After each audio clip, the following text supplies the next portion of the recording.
Bismillahirrahmanirrahim. Assalamualaikum warahmatullahi wabarakatuh. Kami dari kelompok 5 yang beranggotakan yang pertama Mahendra Simbolon, kemudian yang kedua Syaumila Faziza, dan saya sendiri Raffi Zaditya akan membahas mengenai buku hukum pengangkutan, yang dimana hal ini akan lebih lanjutnya pada bab 6 hukum pengangkutan laut.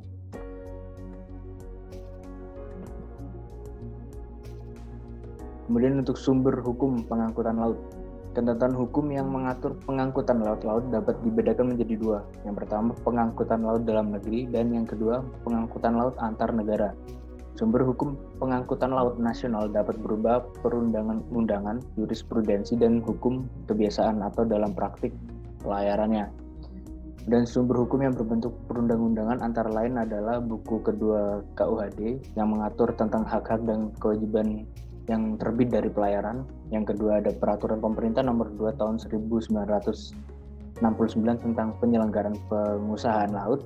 Kemudian yang ketiga Impres Nomor 4 Tahun 1985 tentang kebijaksanaan kelancaran arus barang untuk menunjang kegiatan ekonomi. Kemudian yang keempat ada Undang-Undang Nomor 21 Tahun 1992 tentang pelayaran. Kemudian yang kelima, beberapa keputusan Menteri Perhubungan di bidang pengangkutan laut antara lain Kemenhub nomor KM 17 tahun 1996, kemudian ada Kemenhub nomor KM 19 tahun 1996, Kemenhub nomor KM 21 tahun 1996, ada kemudian Kemenhub nomor KM 49 tahun 1996, Kemenhub nomor KM 60 tahun 1996, Kemenhub nomor KM 37 tahun 1997 tentang penyempurnaan Kemenhub nomor KM 19 tahun 1990.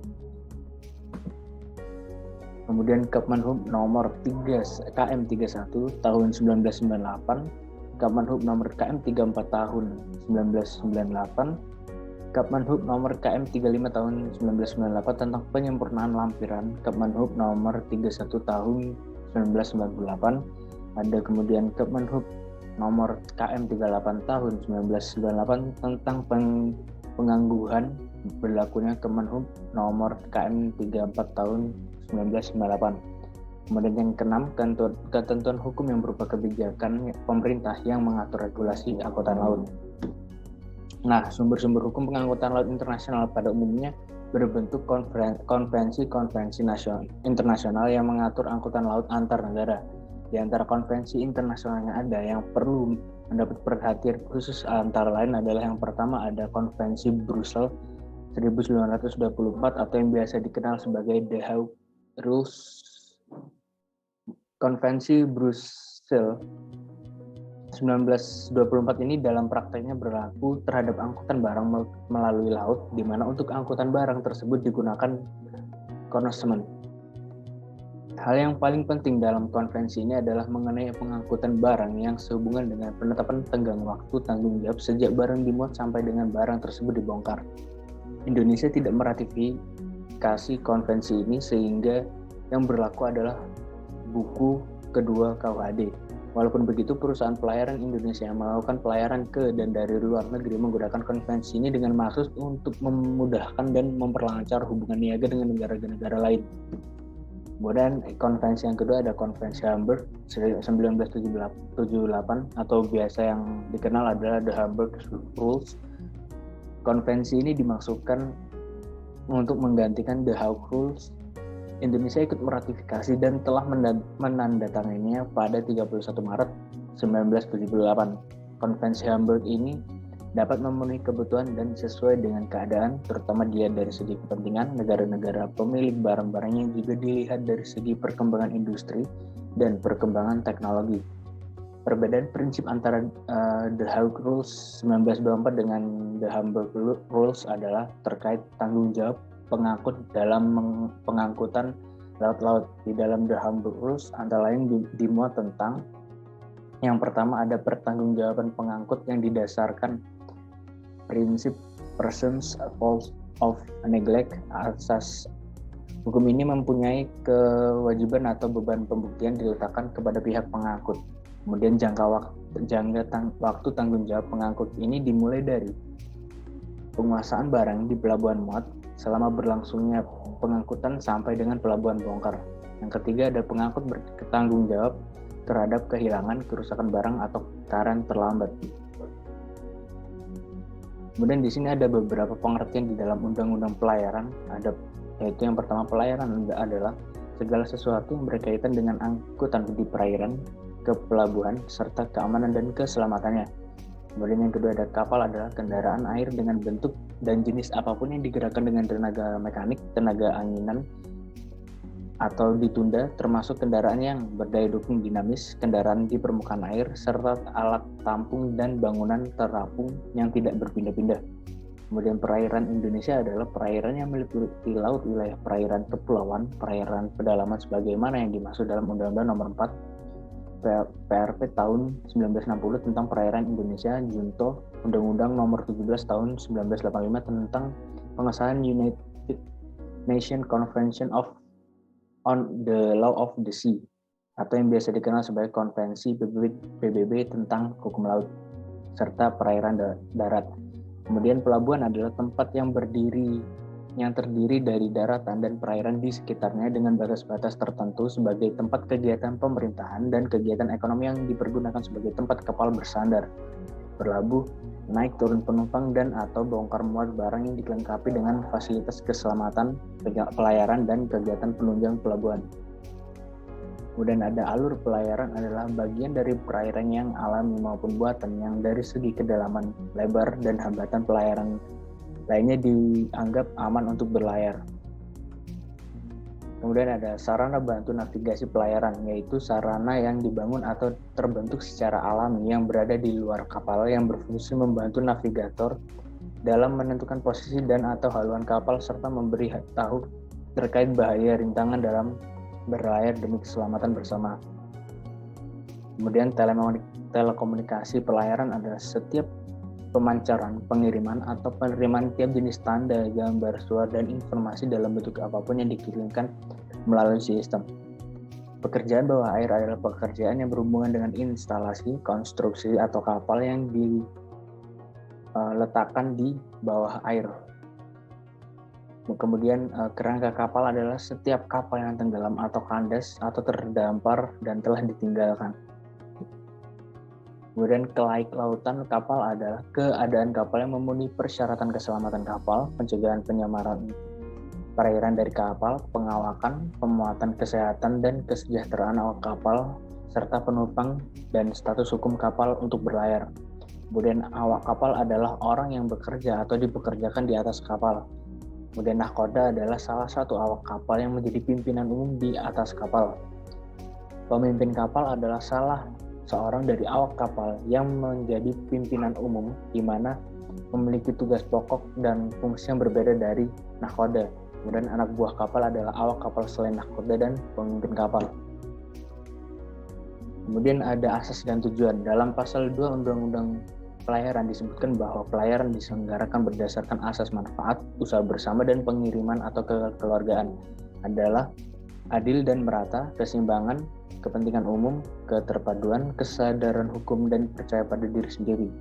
Kemudian dan pelayaran sebagai salah satu moda transportasi diselenggarakan dengan tujuan untuk memperlancar arus perpindahan orang dan atau barang melalui perairan dengan mengutamakan dan melindungi pelayaran nasional dalam rangka menunjang, menggerakkan, dan mendorong pencapaian tujuan pembangunan nasional, memantapkan perwujudan wawasan Nusantara, serta memperkukuh ketahanan nasional. Menurut ketentuan pasal 4 Undang-Undang ini berlaku untuk pelayaran di perairan Indonesia dan kapal-kapal berbendera Indonesia yang berada di luar perairan Indonesia. Kemudian ada pembinaan bidang pelayaran. Sebagai salah satu moda transportasi yang diselenggarakan, tujuan untuk memperlancar arus perpindahan orang dan atau dengan barang melalui perairan, maka perlu diatur tentang pembinaannya sebagai berikut. Pasal 5 ayat 1, pelayaran dikuasai oleh negara dan pembinaannya dilakukan oleh pemerintah. Kemudian untuk pasal 2-nya, untuk mewujudkan tujuan sebagaimana dimaksud dalam pasal 3, pembinaan pelayaran dilakukan dengan memperhatikan seluruh aspek rintangan kemudian kehidupan masyarakat, serta diarahkan untuk poin A, memperlancar arus perpindahan orang dan atau barang secara massal melalui perairan dengan selamat, aman, cepat, lancar, tertib, dan teratur, nyaman, dan berdaya guna dengan biaya yang terjangkau oleh daya beli masyarakat. Kemudian yang poin B, meningkatkan penyelenggaraan pelayaran sebagai bagian dari keseluruhan moda transportasi secara terpadu dengan memanfaatkan perkembangan ilmu pengetahuan dan teknologi. Kemudian yang ketiga ada pembangunan maksud saya mengembangkan kemampuan armada angkatan nasional yang tangguh di perairan serta didukung industri perkapalan yang andal sehingga mampu memenuhi kebutuhan angkutan baik di dalam negeri maupun ke dan dari luar negeri. Poin D, meningkatkan kemampuan dan peranan kepelabuhan serta keamanan dan keselamatan pelayaran. Poin E, terwujudnya sumber daya manusia yang berjiwa bahari, profesional, dan mampu mengikuti perkembangan kebutuhan penyelenggaraan pelayaran. Kemudian di pasal 3-nya, pembinaan pelayaran sebagaimana dimaksud pada ayat 1 dan 2 diatur lebih lanjut dengan peraturan pemerintah. Kemudian ada pasal 6, pelaksanaan pembinaan pelayaran sebagaimana dimaksud dalam pasal 5 dilakukan berdasarkan ketentuan dalam undang-undang ini dengan memperhatikan undang-undang lain yang berkaitan serta konvensi internasional di bidang pelayaran. Selanjutnya mengenai kenavigasian. Kenavigasian sendiri meliputi segala sesuatu yang berkaitan dengan sarana bantu navigasi pelayaran, telekomunikasi pelayaran, hidrografi, alur dan perlintasan, pemanduan, penanganan kerangka kapal, selfek, dan pekerjaan bawah air untuk kepentingan keselamatan pelayaran. Sarana bantu navigasi pelayaran dan telekomunikasi pelayaran dibagi menjadi dua, yaitu sarana bantu navigasi pelayaran yang merupakan sarana yang dibangun atau terbentuk secara alami yang berada di luar kapal yang berfungsi membantu navigator dalam membentuk posisi dan atau haluan kapal serta pemberitahuan bahaya dan atau rintangan pelayaran untuk kepentingan keselamatan berlayar. Kemudian telekomunikasi pelayaran adalah yang digunakan dalam dinas bergerak pelayaran, yaitu antara stasiun pantai dengan stasiun kapal. Selanjutnya, alur dan perlintasan. Terdapat 4 pembagian yang mana menetapkan alur-alur pelayaran pembangunan, pengoperasian, serta pemeliharaannya, menetapkan sistem rute, menetapkan tata cara berlalu lintas, dan melaksanakan survei dan pemetaan hidrografi untuk pemutahiran data pada buku petunjuk pelayaran dan peta laut. Kemudian kewajiban nahkoda. Nahkoda kapal adalah salah seorang dari awak kapal yang menjadi pimpinan umum di atas kapal dan mempunyai wewenang dan tanggung jawab tertentu sesuai dengan peraturan perundang-undangan yang berlaku. Kewajiban nahkoda diatur dalam pasal 15 ayat 1 bahwa pimpinan kapal selama berlayar harus mematuhi aturan-aturan yang berkaitan dengan tata cara berlalu lintas, alur-alur pelayaran, sistem rute, sarana bantu navigasi, dan telekomunikasi pelayaran. Selanjutnya, pemanduan berkomunikasi. Dalam pemanduan berkomunikasi terbagi menjadi 4. Dalam pengaturan tentang pemanduan itu dibagi menjadi 3. Penyelenggaraan pemanduan, persyaratan dalam pemanduan, dan tanggung jawab pemanduan. Kerangka kapal, selfek, dan pekerjaan bawah air. Kerangka kapal wajib melaporkan kerangka kapalnya kepada instansi yang berwenang. Kerangka kapal sebagaimana dimaksud dalam ayat 1 yang berkeberadaan mengganggu keselamatan berlayar diberi tanda dan diumumkan oleh instansi yang berwenang dengan tujuan menghindari terjadinya kecelakaan akibat adanya kerangka kapal tersebut. Penyelenggaraan selfek atau pekerjaan bawah air yang dimaksud penyelenggara selfek ialah kegiatan memberikan pertolongan terhadap kapal atau muatan yang mengalami kecelakaan kapal, sedangkan pekerjaan bawah air itu sendiri merupakan kegiatan pemasangan konstruksi instalasi yang dilakukan di bawah air.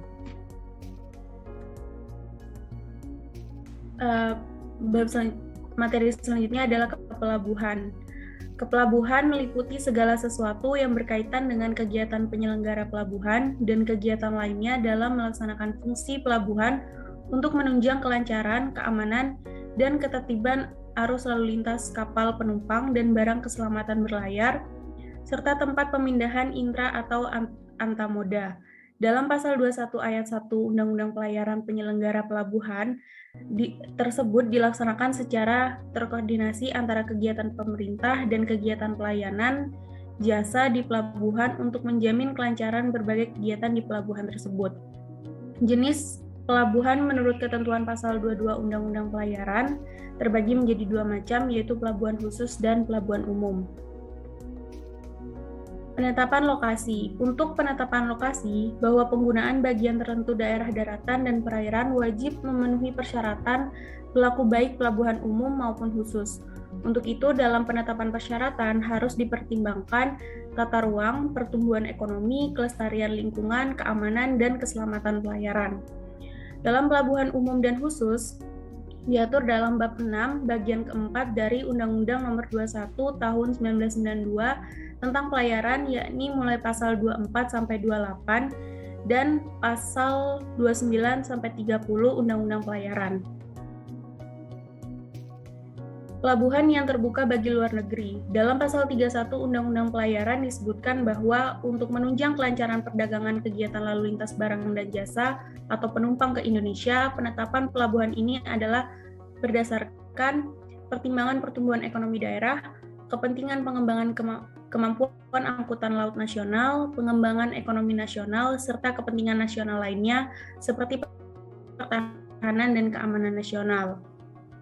Tentang tarif, terdapat dalam pasal 32 Undang-Undang Pelayaran yang mengatur mengenai ketentuan mengenai jenis, struktur, dan golongan tarif jasa pelabuhan yang ditetapkan peraturan pemerintah.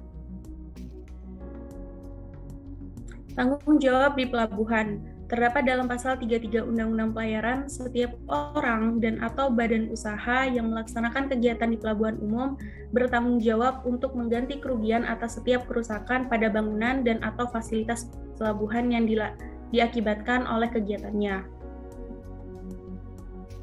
Alat angkutan laut.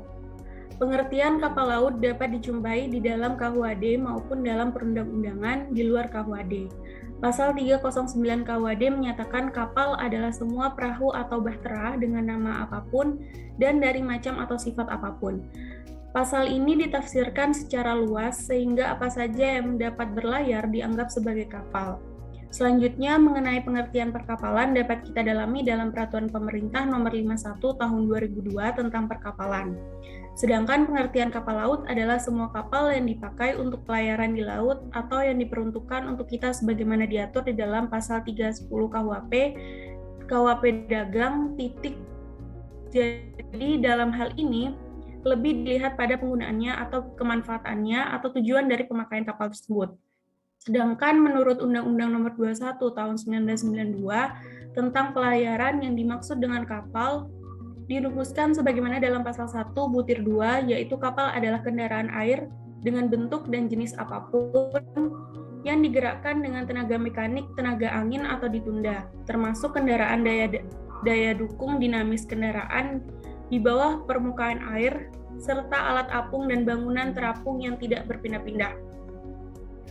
Kelaik lautan kapal. Mengenai kelaik lautan kapal, sebagaimana diatur di dalam bab 7 bagian pertama, yaitu pasal 35 sampai 43 Undang-Undang Pelayaran, bahwa untuk pengadaan, pembangunan, dan pengerjaan kapal termasuk perlengkapannya wajib memenuhi persyaratan keselamatan yang terdapat dalam pasal 35 ayat 1 Undang-Undang Pelayaran.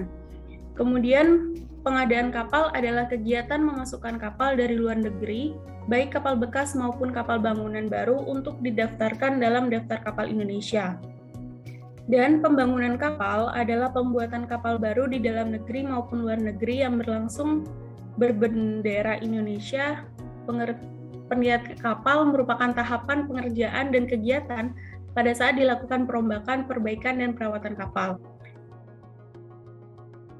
Kemudian peti kemas diatur dalam bagian kedua dari bab 7, yakni pasal 44. Pengukuran, pendaftaran, dan kebangsaan kapal.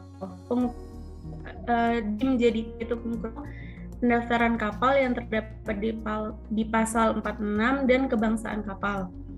Nakoda pemimpin kapal dan anak buah kapal. Nahkoda merupakan pimpinan di atas kapal yang memiliki wewenang penegakan hukum dan keselamatan keamanan kapal, pelayar, dan barang muatan yang menjadi kewajibannya. Pemimpin kapal merupakan pimpinan di atas kapal dari bertanggung jawab atas keselamatan, keamanan, dan ketertiban pelayar dan barang muatan yang menjadi kewajibannya.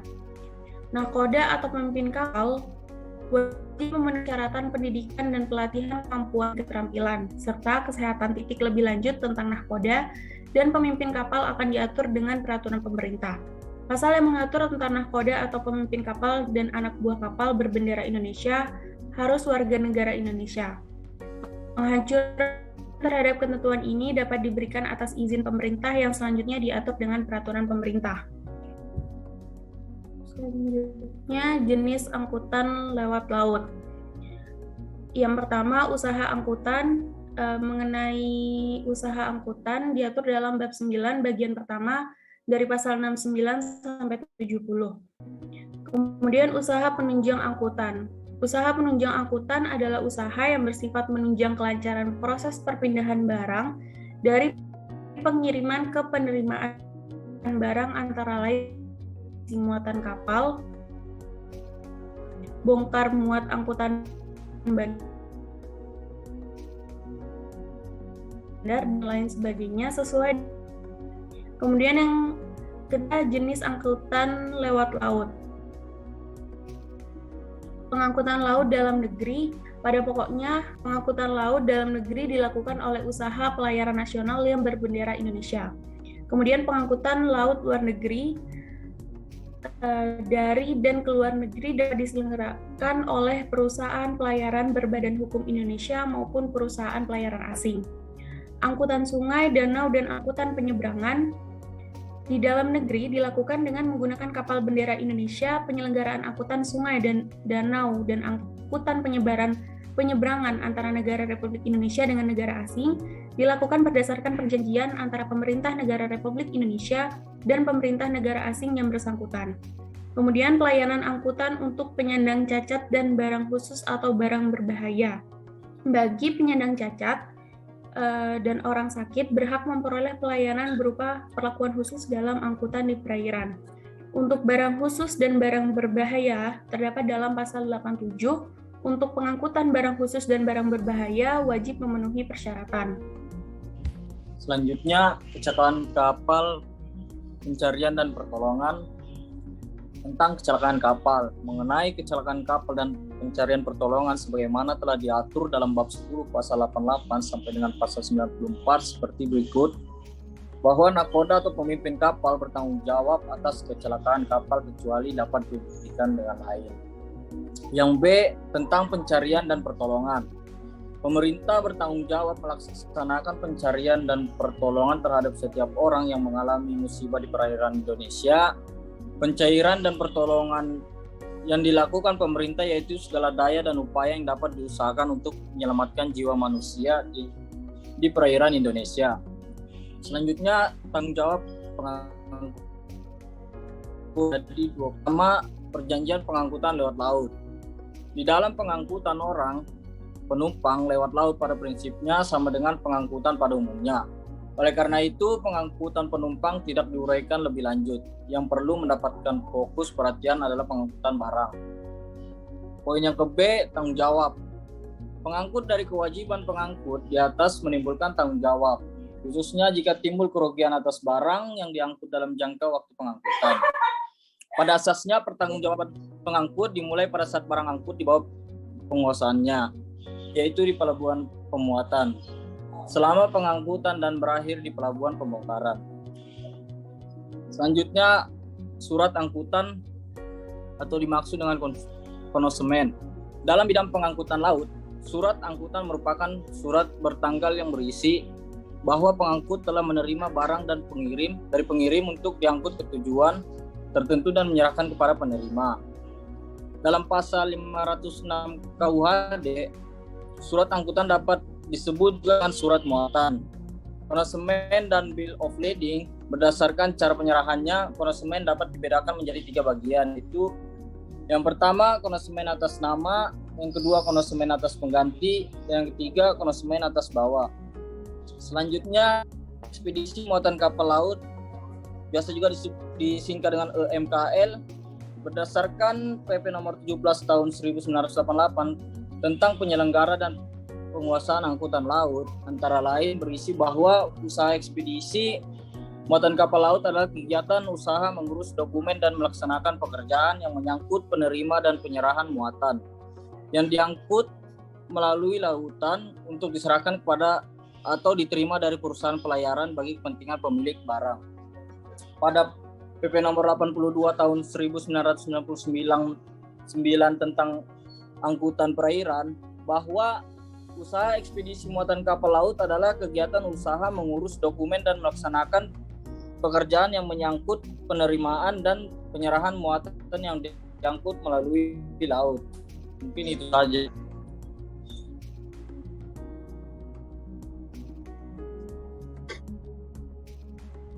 Baik, mungkin itu yang dapat kami dari kelompok 5 sampaikan. Kurang lebihnya mohon maaf. Wabillahi taufiq wal hidayah. Wassalamualaikum warahmatullahi wabarakatuh.